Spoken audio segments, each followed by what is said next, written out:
Let me tell you something. Life has a funny way of testing us. It's not the big events that determine who we become, but how we respond to the small, everyday moments. Every day we face situations that stir up emotions, some good, some bad, some unexpected. But here's the big question. Are you in charge of your emotions, or are they in charge of you? Because let me tell you, emotions are a powerful force. They can push you forward or hold you back. They can fuel your success or lead to your downfall. They can be your greatest asset or your greatest weakness. And the difference? Who's in control? Think of emotions like fire. Fire is incredible. It gives us warmth. It cooks our food. It powers entire industries. But let it get out of control, and what happens? It burns down homes, destroys forests, ruins everything in its path. The same fire that keeps you warm can also leave you with nothing. That's emotions. Controlled, they serve you. Uncontrolled, they destroy you. Now, most people don't realize this. Most people think emotions just happen to them. They say, I can't help it. That's just the way I feel. But let me tell you, successful people don't think like that. Successful people don't serve their emotions. They make their emotions serve them. The difference between the two. There are two types of people in this world. Those who control their emotions and those who let their emotions control them. The first group, they use emotions as fuel. They take disappointment and turn it into motivation. They take anger and turn it into strategy. They take fear and turn it into preparation. The second group, they let emotions dictate their actions. They let anger make their decisions. They let fear hold them back. They let sadness drain their energy. And let me tell you, the second group never wins in the long run. You ever seen someone who lost everything because of one emotional decision? I knew a guy once, smart, talented, hardworking. But the problem? He couldn't control his emotions. One day, his boss gave him some constructive criticism. Instead of taking it as a lesson, he got offended. Instead of thinking, maybe I can learn something here, he thought, how dare he talk to me like that? And guess what he did? He stormed out and quit, just like that. Now let me ask you, who suffered? His boss? No. His boss just replaced him with someone else. But my friend, he lost his paycheck, his stability, his growth, all because he let one moment of emotion take over his entire future. Emotional decisions can cost you everything. Listen, we've all seen it. A great athlete gets frustrated and throws a punch, suspended. A brilliant employee loses their temper in a meeting, fired. A promising relationship ends over one heated argument, gone. One moment of emotional weakness can undo years of hard work. You see, emotions are fast, but wisdom is slow. Emotions push you to act now, but wisdom says, hold on, think this through. That's why the person who masters their emotions will always have the advantage over the person who doesn't. Your mind should lead, your emotions should follow. You ever meet someone who lets every little thing bother them? They wake up in the morning and if the coffee is too hot, they're mad. If the coffee is too cold, they're mad. If the weather is rainy, they complain. If it's sunny, it's too hot. Now let me ask you, how do you think their life is going? You think they're successful? You think they're happy? No, because they are serving their emotions instead of making their emotions serve them. You have to reverse the order. Your mind should lead and your emotion should follow. The successful person doesn't wake up and say, I hope I feel motivated today. No, they say, I'm going to get to work and motivation will catch up.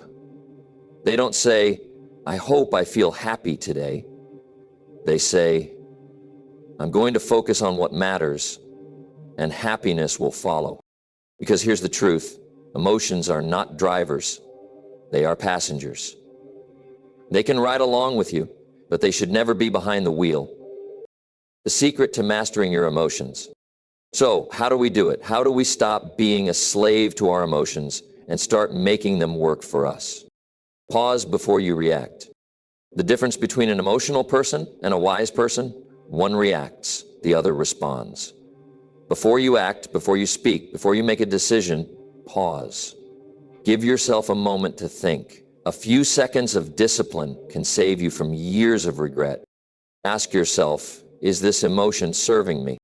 Not every emotion is useful. If anger is pushing you to fix something in your life, great. Use it. But if it's pushing you to lash out, let it go. If fear is making you cautious, good. But if it's stopping you from taking action, rethink it. The key is to separate helpful emotions from destructive emotions. Redirect the energy. You ever notice how the most successful people don't complain much? It's not because they don't feel frustration. It's because they take that energy and use it. Instead of complaining, they fix the problem. Instead of getting jealous, they work harder. Instead of getting offended, they grow. Train your mind daily. Just like you train your body, you have to train your mind. Read good books. Listen to great mentors. Surround yourself with people who don't let emotions run their lives, because what you feed your mind determines how you react to life. Understand that emotions are temporary. You ever been mad at someone, then a week later you barely remember why? You ever been heartbroken, then a year later you look back and wonder why you cared so much? That's emotions. They feel permanent in the moment, but they pass. And if they pass, why let them make permanent decisions for you? That's the difference, my friends. The person who is ruled by emotions will always be at the mercy of life. But the person who rules their emotions will always be in control of their choices, their growth, and ultimately their success. Life is a series of moments, some big, some small. But here's the thing, it's the small things that determine the big things. Most people don't see it that way. They think that only the big decisions, the big opportunities, the big mistakes matter. But let me tell you something. The biggest setbacks in life often don't come from the big things. They come from small emotional reactions that spiral out of control. Have you ever seen someone throw away a relationship over one argument? Ever seen someone walk out of a great job because their boss gave them one piece of criticism? Ever seen someone quit on their dreams because of one moment of doubt? It happens every single day. Not because these people were incapable, not because they were unlucky, but because they let a small thing ruin a big thing. A man works for a company for 10 years. Loyal, hardworking, dependable.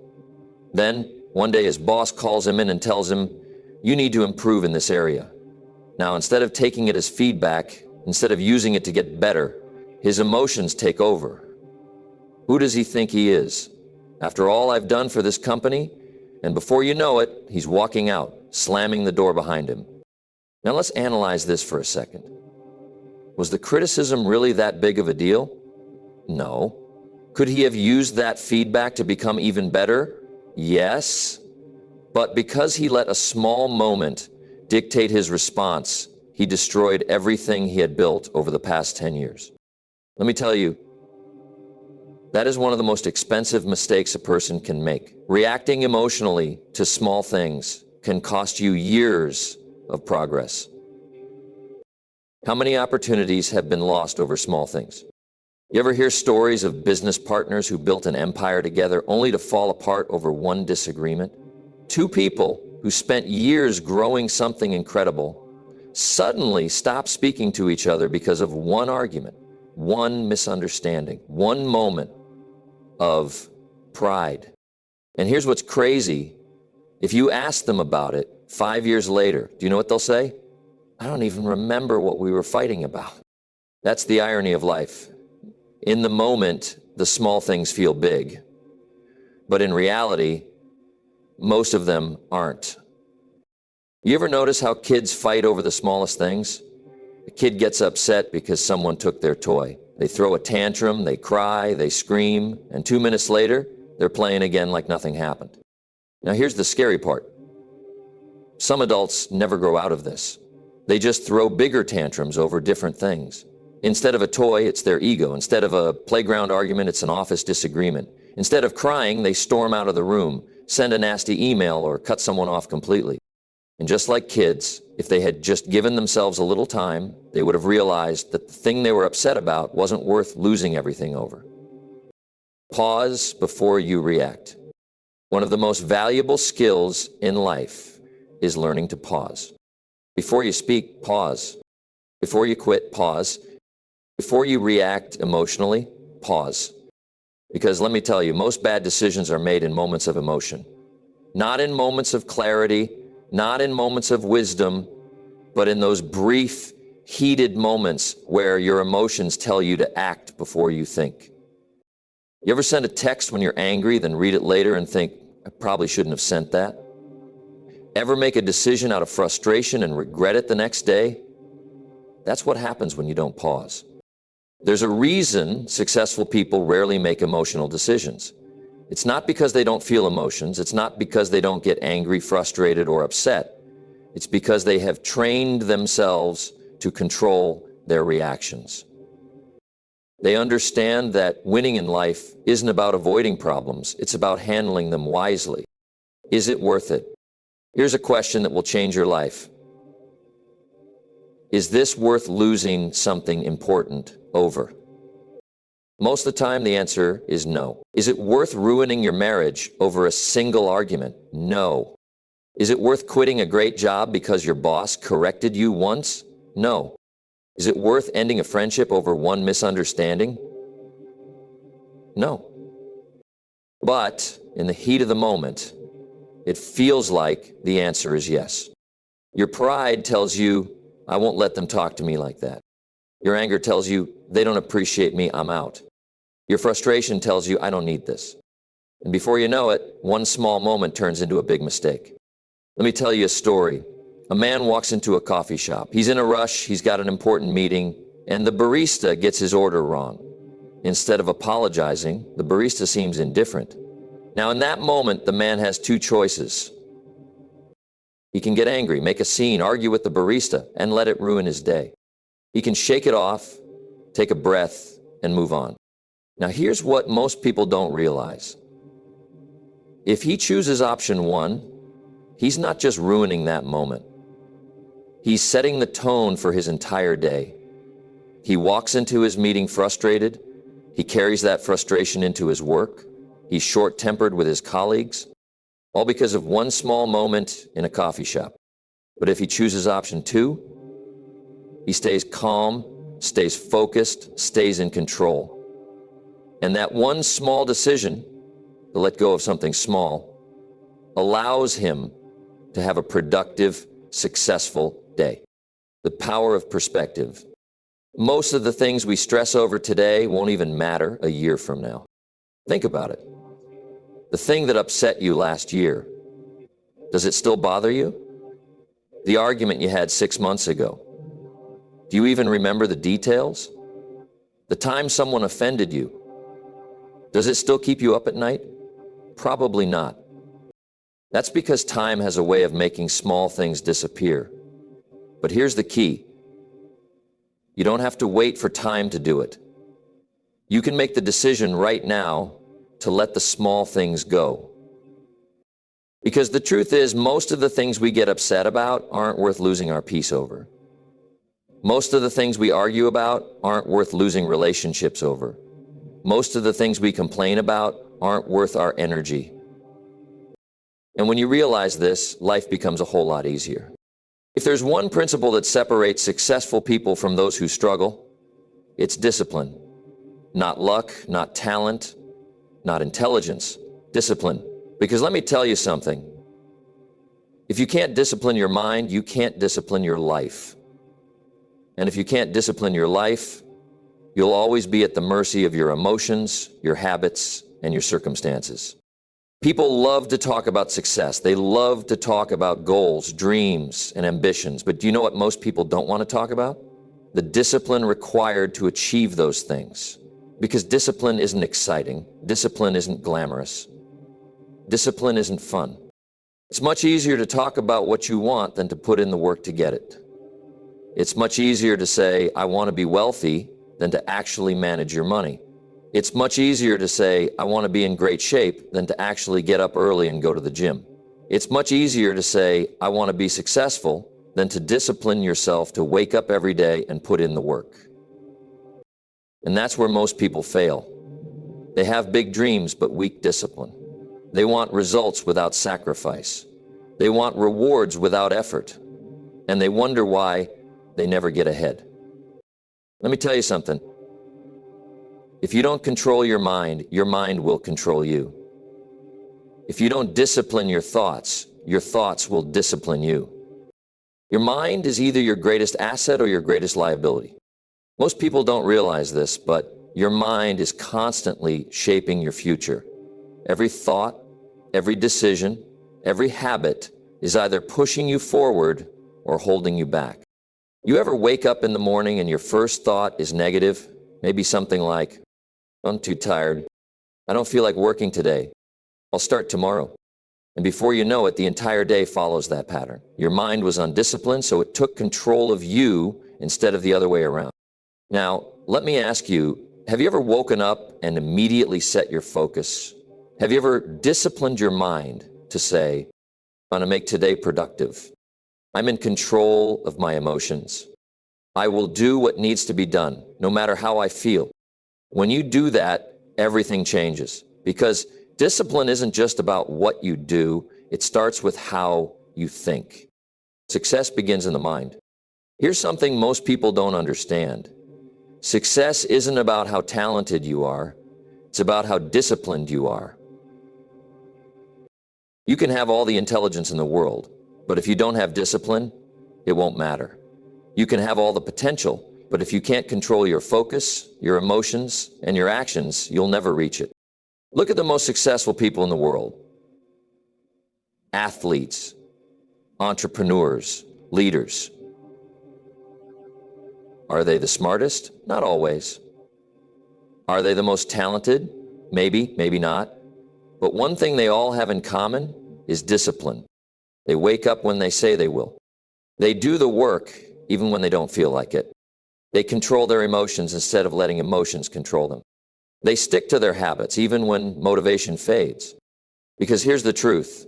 Motivation comes and goes, but discipline stays. If you only work when you feel like it, you'll never get anywhere. If you only do what's easy, you'll never grow. If you only chase what's comfortable, you'll never achieve anything meaningful. Discipline over emotion. Let me tell you something, your emotions are unreliable. One day you feel like working hard, the next day you don't. One day you feel confident, the next day you're filled with doubt. One day you feel motivated, the next day you feel lazy. If you let emotions dictate your actions, you live your life on a roller coaster. Up, down, back, forth, no direction, no consistency. But if you have discipline, you keep moving forward no matter how you feel. You ever see a champion athlete? You think they feel like training every day? You think they wake up excited to push their limits, endure pain, and put in the work? No. But they do it anyway. That's discipline. And let me tell you something. The gap between average and great isn't talent. It's discipline. The average person listens to their emotions. The great person listens to their discipline. The average person waits until they feel ready. The great person does what needs to be done, ready or not. Small disciplines create big results. Here's what most people don't realize. Discipline doesn't start with big things. It starts with small daily habits. The way you do the small things is the way you do the big things. You want to be disciplined in business? Start by being disciplined in your personal life. You want to be disciplined in your finances? Start by being disciplined in your spending habits. You want to be disciplined in your health? Start by being disciplined with your diet and exercise. Because discipline isn't something you turn on and off. It's something you build daily. You ever notice how some people always seem to be in control? They're always on top of their work, always improving, always calm under pressure. That's not luck. That's discipline. They've trained their mind to stay focused, stay committed, and stay consistent. The cost of undisciplined thinking. Now let's talk about the flip side. What happens when you don't discipline your mind? You wake up and let distractions dictate your day. You let one bad mood ruin your productivity. You let doubt talk you out of taking action. You let laziness delay your progress. And before you know it, days turn into weeks, weeks turn into months, and you look back wondering why you haven't moved forward. Success isn't lost in one big moment. It's lost in small daily lapses in discipline. One day of skipping the work turns into 2. One day of making excuses turns into a habit. And suddenly, you're miles behind where you should be. Let me tell you something. The cost of discipline is small compared to the cost of regret. You either suffer the pain of discipline now or the pain of regret later. One leads to success, the other leads to frustration. And here's the truth. Your life will be a reflection of your level of discipline. Frustration, everyone feels it. It creeps in when things don't go your way, when obstacles slow you down, when you put in the work and don't see results. Frustration is one of the most common emotions in life, yet most people don't know what to do with it. They let it control them, drain them, defeat them. They allow frustration to make them bitter instead of better. But here's the truth. Frustration is energy. And like any energy, you can use it the wrong way or you can turn it into fuel. Because let me tell you something. Every great achievement, every big success, every life-changing breakthrough was fueled by frustration at some point. Think about it. Why do people start businesses? Because they were frustrated with the way things were. Why do people get in shape? Because they were frustrated with their health. Why do people push themselves to become better? Because they were frustrated with being average. Frustration, when used correctly, is one of the greatest forces for growth. But here's the key. You have to know how to channel it. You have to know how to take that emotion and convert it into action. Because if you don't, frustration will eat you alive. Most people waste their frustration. Let's be honest, most people don't handle frustration well.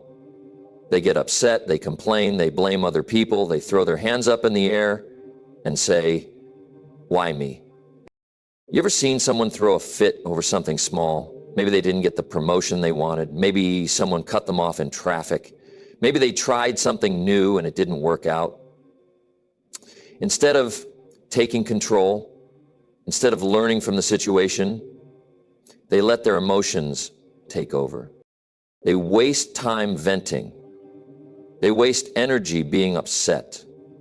They waste mental space replaying the problem over and over again in their mind. And at the end of the day, nothing changes. They're still in the same place. Now let me ask you, has frustration ever solved a problem? Has complaining ever moved someone forward? Has being angry at the situation ever fixed the situation? Never. Not once. That's why successful people handle frustration differently. They don't see it as a burden, they see it as an opportunity. Instead of complaining, they ask, "What can I do about this?" Instead of blaming, they ask, "How can I use this?" Instead of quitting, they ask, "How can I turn this into fuel?" Because here's what most people don't understand. Frustration is a signal. It's your mind's way of telling you something needs to change. But if all you do is sit in that frustration without using it, you'll stay stuck forever. Frustration is proof that you care. You know what frustration really means? It means you care. It means something is important to you. It means you have a desire for something greater. Think about it. Do you ever get frustrated about things that don't matter to you? No. The only time you feel frustrated is when something is important. You don't get frustrated about a game you don't care about, but you'll get frustrated if your team loses. You don't get frustrated about a business you're not involved in, but you'll get frustrated if your own business struggles. So the next time you feel frustration, don't see it as a negative thing. See it as a sign that you care. And if you care about something, you should use that energy to make it better. If you're frustrated with your job, don't waste energy complaining. Use that frustration to improve your skills or start something new. If you're frustrated with your fitness, don't waste energy feeling bad about yourself. Use that frustration to get disciplined and change your habits. If you're frustrated with your progress, don't waste energy comparing yourself to others. Use that frustration to work harder, smarter, and stay consistent. Frustration can either trap you or transform you. The difference is what you do with it. Great achievements are born from frustration. Look at some of the most successful people in the world. Do you think they were comfortable when they created something great? No, they were frustrated. They were frustrated with the way things were, so they built something better. Steve Jobs was frustrated with how clunky computers were, so he built Apple. Elon Musk was frustrated with slow innovation, so he built Tesla and SpaceX. Michael Jordan was frustrated when he got cut from his high school basketball team, so he trained harder than ever and became the greatest of all time. History is full of stories like this. People who turned frustration into a driving force instead of letting it slow them down. Because here's the truth. You can't avoid frustration. It's part of life. It's part of growth. The difference between successful people and unsuccessful people is what they do when frustration shows up. How to turn frustration into fuel. So how do you do it? How do you take frustration and turn it into something productive? Here are a few things you need to start doing right now. Acknowledge it, but don't dwell on it. It's okay to feel frustrated. It's normal, but don't sit in it. Don't replay the problem over and over in your mind. The longer you sit in frustration, the more power it has over you. Recognize it, accept it, and move forward. Ask the right questions. Most people ask the wrong questions when they're frustrated. They ask, why is this happening to me? That question leads nowhere. Instead, ask, what can I learn from this? How can I use this as fuel? What's the next step I can take? The right questions will lead to the right solutions. Take action immediately. Frustration without action is wasted energy. As soon as you feel it, channel it into something productive. Work harder, push forward, make a change. Do something that moves you in the direction you want to go. Turn frustration into discipline. Every time you feel frustrated, use it as a trigger to get disciplined. If you're frustrated with your fitness, let that be the moment you start taking it seriously. If you're frustrated with your business, let that be the moment you double down on effort. Frustration is the perfect time to develop the discipline you need to succeed. Keep moving forward. No matter what, keep going. Frustration wants to slow you down, make you hesitate, make you quit. Don't let it. The more you keep moving, the more you build mental toughness, resilience, and strength. Because at the end of the day, frustration is either going to be the thing that holds you back or the thing that pushes you forward.